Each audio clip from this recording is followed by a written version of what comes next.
Olá, hoje nós vamos falar sobre algoritmos de recorte. Eles identificam as partes de uma imagem que estão fora da nossa janela de desenho. Assim, a gente vai eliminar as descrições da cena que é passado pelo dispositivo de saída.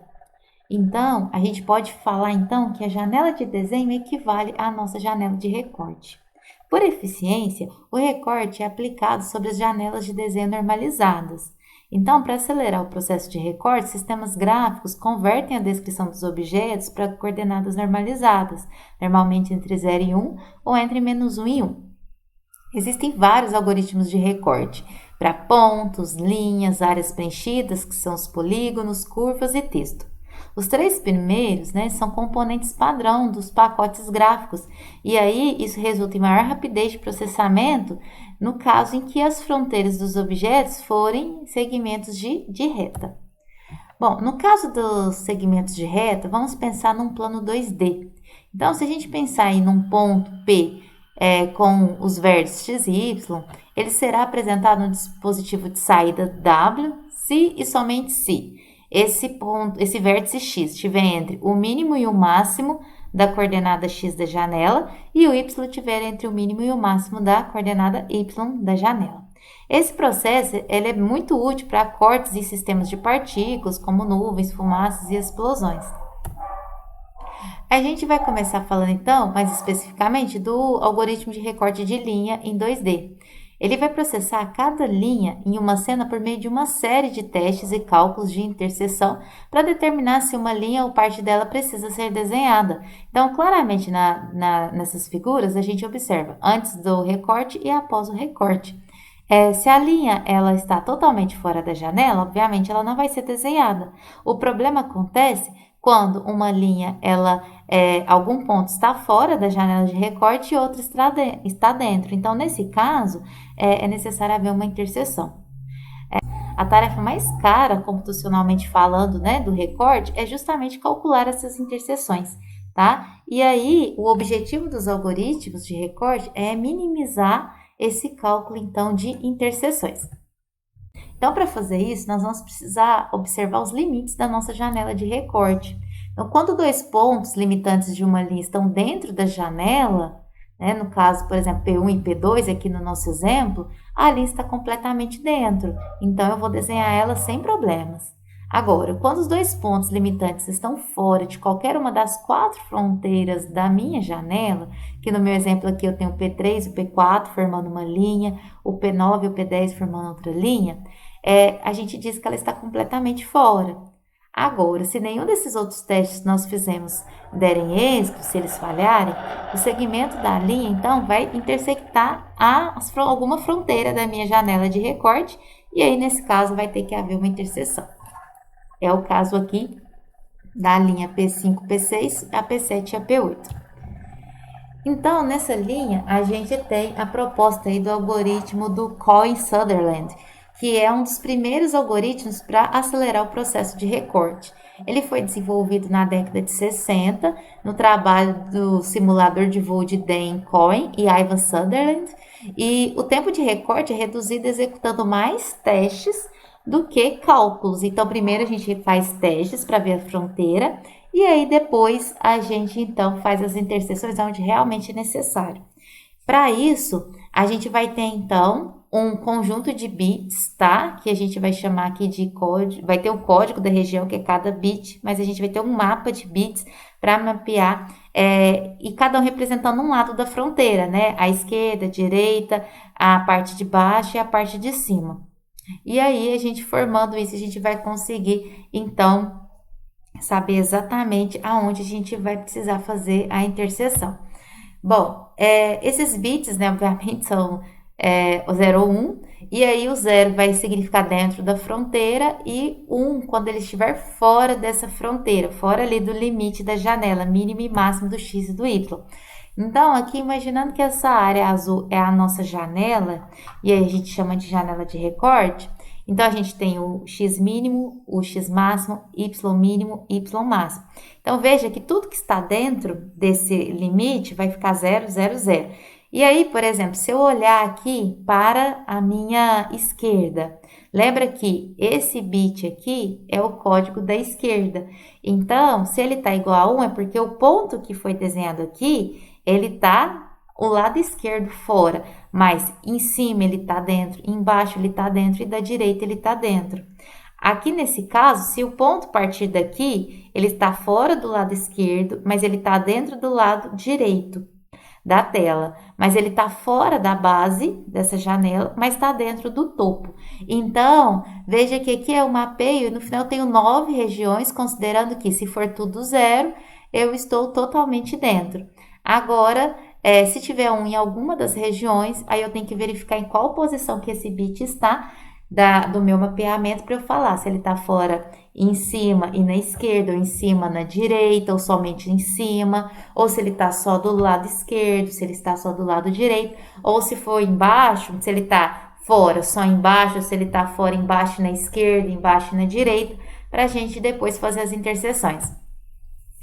Basicamente, a gente vai determinar esses bits, então, comparando, né? Aqui é uma forma, uma expressão formal para fazer o que eu estava te falando, né? Se o x for menor que o mínimo da minha janela, então o bit vai receber 1, porque ele está fora. Caso contrário, ele recebe 0. Esse é o bit 1 daquele meu mapeamento, lembra? 1, 2, 3, 4. A gente lê ele da esquerda para a direita e o primeiro bit se refere à esquerda, tá? Da tela, que bom, enfim.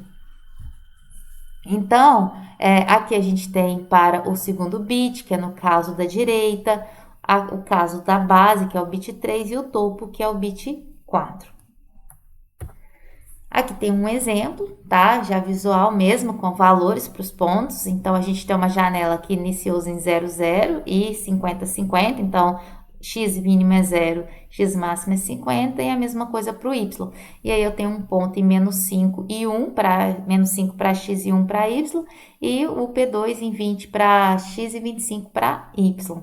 E aí, eu vou fazer para cada ponto, tá? Então, primeiro eu vou fazer o mapeamento aqui do meu P1, tá? E aí eu vou verificar os 2 bits para x e 2 bits para y, tá? E aqui eu vou fazer, então, essa verificação direita, esquerda, esquerda, direita, me perdoe, e depois base e topo. E aqui a gente vai fazer o código, né? Por exemplo, menos 5 é menor que 0? Sim, então vai ser 1. Mas menos 5 é maior que 50, tá? Então, a gente vai verificar que não é, então ele vai dar falso. 1 é menor que 0? Não, então dá 0. 1 é maior que 50? Não. Então, o código dessa região, a gente verifica que ele está dentro, tanto no topo, quanto na base, quanto na direita, mas ele está fora só do lado esquerdo, tá? E a gente faz a mesma coisa depois para o ponto P2, só que o P2, o código deu todo 0, então ele está totalmente dentro. Nesse caso aqui, a gente teria que fazer uma interseção do lado esquerdo para poder o ponto vir parar aqui na borda da minha janela, tá? Claro que tem inclinação, a gente vai ter que considerar ela, beleza? Bom, aqui a gente pode executar esse teste, né, de uma forma mais eficiente usando operações binárias, seguindo 2 passos, tá?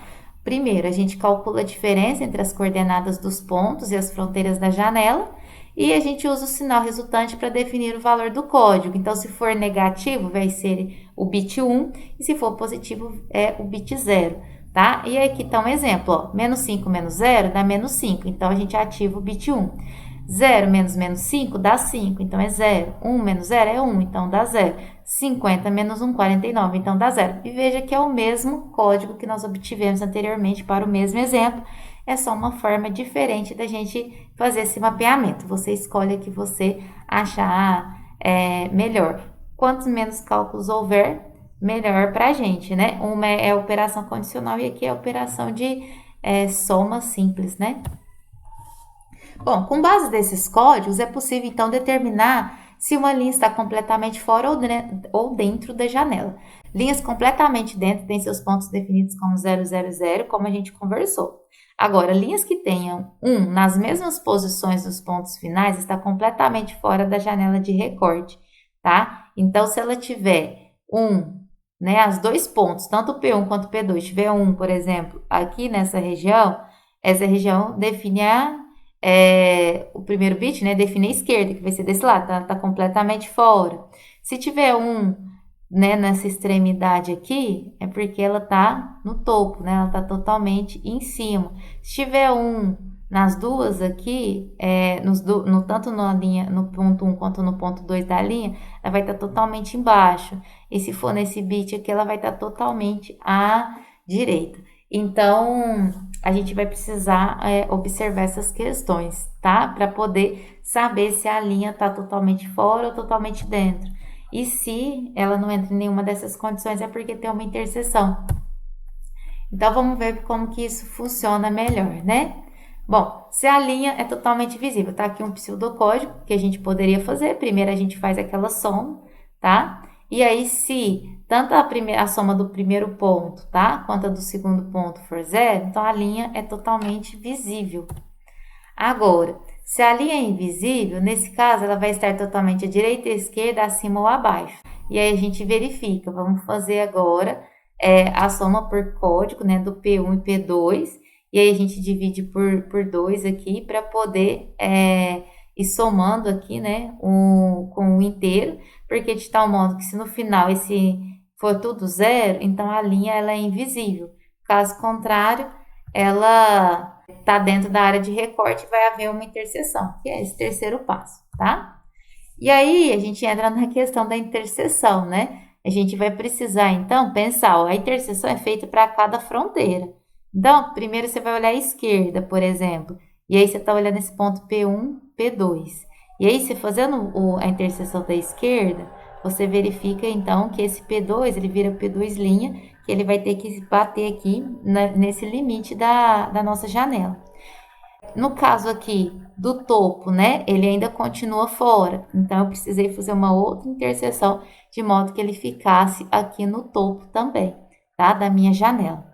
Então, consegui fazer o recorte no P2. Pensando aqui no P1, ele tá fora também em relação à parte de baixo da minha janela. Então, eu tenho que fazer uma interseção também. Essa linha P3, P4, o ideal, pessoal, seria que a gente tivesse feito aquele cálculo, né? Se a gente verificasse, né, no caso aqui, tanto para P3 quanto para P4, o bit referente à base, o bottom, ia estar com 1. Então, a gente nem ia precisar fazer cálculo de interseção. Tá? Então, é ideal a gente fazer aquela fase anterior para evitar aqui, porque eu faço a interseção aqui no P3, beleza, mas de nenhuma forma essa linha vai ser desenhada porque ela está abaixo. Então, para evitar esse tipo de cálculo desnecessário, é que a gente faz aquela fase anterior. Bom, conforme cada interseção com as fronteiras da janela de recorte são calculadas, a linha é recortada até restar apenas o que está dentro da janela. Para determinar se uma linha cruza alguma fronteira, é somente necessário verificar os bits correspondentes da fronteira dos pontos finais. Se um dos bits for 1 e o outro 0, a linha cruza a fronteira. Que é o contrário do que a gente falou, né? Se ambos forem 1, tá fora. Nesse caso aqui, ó, a gente tá, né, verificando passo a passo daquele exemplo. E aí, aqui eu tô te mostrando, ó, pensando no código, tá? No caso do P1, vamos pensar o P1 aqui, ó. Ele está, pensando aqui na esquerda, ele tá dentro? Tá, então é 0, ó. Ele tá do lado da direita? É aquela hora eu falei errado. Ele tá do lado da esquerda? Tá, então é 0. Ele tá do lado da direita? Sim, então também é 0. Ele tá dentro do bottom? Não, então é 1. Ele tá dentro do top? Sim, então é 0. Então o código do P1, esse P1 é 0100, tá? Esquerda, direita, bottom e top, tá? Não sei traduzir bottom. E aí, deve ser base, né? E aí, vamos lá. Aqui no caso do P2, olha, ele tá, no caso da esquerda, né? Ele tá dentro? Não, ele tá fora, a esquerda tá passando aqui, então é 1. Ele tá dentro da direita? Sim, a direita passa por aqui. Ele tá dentro do bottom? Sim. Ele tá para cima, né? Mas ele tá dentro do top? Não. Então, ele tá 1. Então, esse código do P2 é 1001, beleza? Então, a gente vai ter que calcular as interseções. Nesse exemplo do P2, a gente vai calcular a interseção P'2 e depois a P duas linhas, né? Porque a gente vai precisar fazer duas interseções. E o P1 também precisou de interseção, tá? Cálculo das interseções. Como que a gente vai fazer? Bom, a gente vai precisar do coeficiente angular da reta, que a gente já viu anteriormente, e vai precisar, né, obviamente, saber aí os valores das janelas, né? No caso da esquerda, a gente vai fazer em relação ao x mínimo, da direita do x max, do topo em relação ao y max e do inferior em relação ao y min, tá? E aí, como que a gente vai fazer aqui? O x da esquerda recebe o próprio x min, e o y eu vou calcular ele utilizando o coeficiente angular mais essa forma, tá? Que é o x min menos o x1 mais y1. Esse x1 eu só coloquei para vocês não confundirem com esse x, mas é o x do ponto, tá bom? E esse aqui também é o y do ponto. O da direita vai receber, então, o x max, tá? E aí eu vou calcular em função dessa forma. E assim sucessivamente. Então é importante a gente ter noção das fórmulas que a gente vai usar para incluir no algoritmo, beleza? No caso aqui do recorte da linha, então, tá? Pensando nessa região aqui do recorte 1, né? Vou fazer um recorte da esquerda, tá? E R2 está totalmente dentro, né? Essa linha de recorte 2 está totalmente dentro. Então, a gente vai clipar apenas o lado da esquerda, tá? Então, a gente vai calcular o coeficiente angular, considerando esses valores aqui. No final, eu vou ter, então, 0,5. E nós vamos aplicar a fórmula da esquerda, tá bom? Então, lembra que a fórmula da esquerda, o x permanece, tá? O x, na verdade, vira o x min, que no caso aqui é 10. E o y, a gente vai aplicar a fórmula.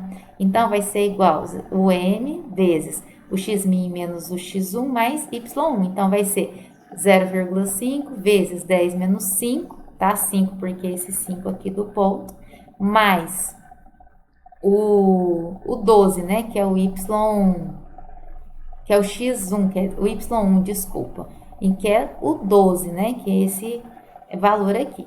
E aí, aplicando, a gente vai ter que o novo ponto é 14,5. Então, agora, o meu novo ponto, tá? O meu recorte aqui, né? Esse vai ser aqui. Esse novo ponto, então, ele vai estar na posição x10 e y 14,5. Beleza? E a linha E2 a gente mantém, porque ela não teve recorte, beleza? Bom, esse foi o recorte dos pontos. No caso dos polígonos, a gente não vai poder usar simplesmente o algoritmo de recorte de linhas, porque senão a gente vai ter um monte de linhas desconexas e aí depois a gente não vai conseguir unir e logo não vai ter preenchimento, tá? Então a gente vai seguir uma outra abordagem. Bom, a gente vai poder processar o polígono, né, contra as fronteiras da janela de recorte de forma semelhante ao algoritmo de linha, beleza? É semelhante, mas vocês vão ver que a gente vai precisar usar uma abordagem um pouco diferente. Isso é feito determinando o novo formato do polígono cada vez que uma fronteira de recorte é processada. Então, aqui na estrela vocês estão vendo, né? Aí começou com o recorte na esquerda, depois o da direita, depois o bottom e depois o top. Bom, é possível verificar se um polígono está completamente dentro ou fora da janela de recorte, verificando suas coordenadas máximas e mínimas, mais ou menos do jeito que a gente fez ali com as linhas. Quando uma área não puder ser identificada como completamente dentro ou fora, as interseções são calculadas. Uma forma simples de realizar o recorte de polígonos convexos é criar uma nova lista de vértices a cada recorte realizado contra uma fronteira, então passar essa lista para o próximo recorte contra outra fronteira. Os polígonos côncavos, o processo é mais complexo, podendo resultar em múltiplas listas de vértices, porque aí vai virar mais de uma figura, né? Uma forma eficiente de realizar esse recorte é mandar os vértices dos polígonos para cada estágio de recorte, de forma que os vértices recortados possam ser passados imediatamente para o próximo estágio. Isso elimina a necessidade de uma lista de novos vértices para cada estágio de recorte e permite também a implementação paralela desse processo. A estratégia desse algoritmo é mandar os pares de pontos finais de cada linha sucessiva do polígono para uma série de recortadores, esquerda, direita, inferior e superior. Conforme o recorte é executado para um par de vértices, as coordenadas recortadas são enviadas para o próximo recortador. Existem 4 tipos diferentes que precisam ser considerados quando uma aresta do polígono é processada. O primeiro ponto final, tá? Então, existem quatro diferentes casos que precisam ser considerados quando uma aresta do polígono é processada. O primeiro deles é quando o primeiro ponto final da aresta está fora da janela de recorte e o segundo dentro. O segundo caso é quando ambos os pontos finais estão dentro da janela de recorte. O terceiro caso é quando o primeiro ponto final da aresta está dentro da janela de recorte e o segundo fora. E 4 é quando ambos estão fora da janela de recorte. Para facilitar, então, a passagem dos vértices de um recortador para outro, a saída de cada recortador pode ser, então, da seguinte forma. Vamos verificar aqui, ó. A gente tem essa janela de recorte, a gente tem esse polígono. E aí, a gente vai começar aqui nesse vértice, né? Partindo aqui do vértice 1 para o vértice 2, formando aqui essa linha. Então, vamos verificar. Ó, o V1 está fora, mas o V2 está dentro. Então, a saída vai ser a interseção de V1 mais o ponto V2. No caso aqui, aí a gente tem que ter o cálculo, tá, pessoal, da interseção. Mas aqui a gente só está pensando na lista de vértices mesmo, tá? Para fingir compreensão. Aí agora eu tenho aqui o V1 e o V2, ambos dentro. Então, tanto um quanto o 2 estão dentro. Então, eu vou passar para a próxima lista de vértices apenas o V2. Nesse caso aqui, o V1 está dentro, mas o V2 está fora. Então, eu vou passar só a interseção do V1. E no caso aqui, ambos estão fora. Aí eu passo nenhum, beleza? Então, aqui eu estou te apresentando justamente aquela reflexão que eu acabei de falar com você na imagem anterior. Então, agora a gente vai ver um exemplo de uma figura utilizando essa regra. Vamos começar aqui com o recorte da esquerda e fazendo a figura aqui no sentido anti-horário. Então, começando aqui 1, 2. Bom, 1 está dentro da esquerda e o segundo também está dentro da esquerda. Nesse caso, eu vou passar somente o segundo para a próxima lista. No caso aqui, a segunda lista, então, eu começo 2 e 3. O 2 está dentro, o 3 está fora. Então, o que eu vou passar? Apenas a interseção do primeiro ponto. Então, 2 linhas. O terceiro é 3, 1. Então, o que eu vou passar aqui? O 3 está fora e o 1 está dentro. Nesse caso, eu passo só a interseção do primeiro. 3 linhas e 1. Aí, agora, vamos ver como que fica, então, o clipe da direita, né? Então, agora a gente já vai passar, considerar esses valores. Então, vamos lá. Agora, eu começo aqui, ó, no 2 linha. Ambos estão dentro. Então, eu passo só o 2 linha. Agora, eu tenho 2 linha e o 3 linha, tá? Daqui pra cá já, do recorte da esquerda. Ambos estão dentro, então, passo apenas o 3 linha. Agora, eu tenho 3 linha e o 1. Ambos estão dentro. Passo só o segundo, 1. E aqui também 1, 2, ambos estão dentro. Passo só o segundo, que é o 2. Agora, o recorte da parte de baixo, a parte inferior. Então, vamos lá. Eu tenho o 2 linha e o 3 linha. O 2 linha está dentro, 3 linha está fora. Vou passar, então, só a interseção aqui do segundo, que vai virar 2 linhas, né? O 3 linha e 1 linha, ambos estão fora. Então, eu passo ninguém. Depois, eu tenho aqui o 1 e o 2. O 1 está fora e o 2 está dentro. Então, eu vou fazer a interseção aqui do 1 linha. E depois, eu tenho o 2 dentro e o 2, 2 linhas dentro também. Então, eu passo só o segundo, que é o 2 linha. Aí, agora, por fim, no top, né, a gente já vai considerar todos esses novos pontos. Então, começa aqui 2, 2 linhas. 1 linha, ambos estão dentro. Então, eu passo o segundo. 1 linha e 2, ambos estão dentro. Então, eu passo o 2. 2 e 2 linhas, ambos estão dentro. Então, eu passo o segundo. E 2 linha e 2, 2 linhas, ambos estão dentro, então eu passo o 2, 2 linhas. Então, no final, a gente vai ter apenas esse pedaço aqui do polígono, né? Um polígono diferente agora. De um triângulo, agora a gente virou um de 4 lados. Bom, aqui também é um exemplo, mas agora é um exemplo de um côncavo, né? E aí, vocês vão ver que agora a imagem reparte, né? E aí, a gente vai ter aí 2 polígonos, né? Olha aqui o resultado dele. Mas é a mesma ideia, tá? No final aí do recorte, beleza? Para polígonos côncavos, né, problemas podem ocorrer, já que esse algoritmo apenas define como sair uma única lista de vértices, né? Uma solução possível é a divisão do polígono côncavo em partes convexas, tá? E aí a gente vai ter uma linha aqui, né, ligando A mesma coisa aconteceu aqui.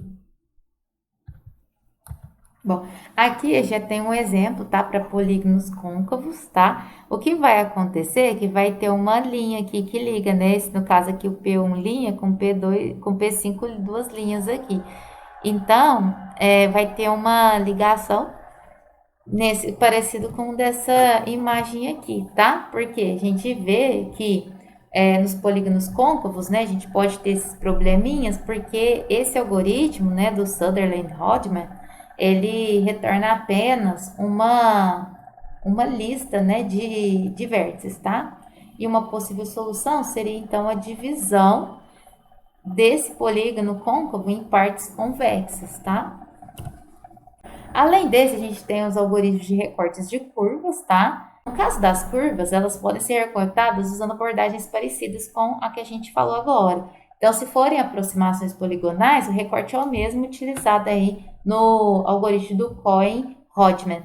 Caso contrário, o algoritmo de recorte vai envolver equações não lineares.